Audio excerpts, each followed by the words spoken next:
પ્રાતઃસ્મરણીય પરમ પૂજ્ય આચાર્ય ચતુર્થ ભટ્ટાચાર્ય શ્રી સુનિલ સાગરજી મહારાજ વડોદરા ખાતે પધાર્યા છે અને પધારવાનું મૂળ કારણ છે કે સન્મતિ પાર્ક ખાતે અજીતનાથ ભગવાનનું પંચગણક મહામહોત્સવ ઉજવવા જઈ રહ્યું છે. એમના સાનિધ્યના આશીર્વાદથી આ પંચગણક મહામહોત્સવ ઉજવી રહ્યા છે.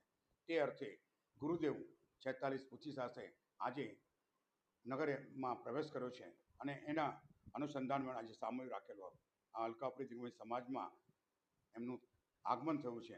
એના માટે આજે આ શોભાયાત્રા ભગવાનની અજીતનાથ ભગવાન મોક્ષ ભગવાનની શોભાયાત્રા, ગુરુજીનું સામયું, ગુરુજીનું પ્રવચન અને ત્યાર પછી અહીંયાથી વિહાર કરી કારડીબાગ જશે. ત્યાંથી 29 તારીખથી 3 તારીખ સુધી અજીતનાથ ભગવાનનું પંચગણક મહામહોત્સવ, જ્યાં અજીતનાથ ભગવાનને પથ્થરમાંથી ભગવાન બનાવવાની જે વિધિ છે તે આચાર્ય ગુરુદેવના સાનિધ્યમાં પ્રેસાચાર્ય દ્વારા કરવામાં આવશે. તે અર્થે આજે ગુરુદેવ પધાર્યા છે.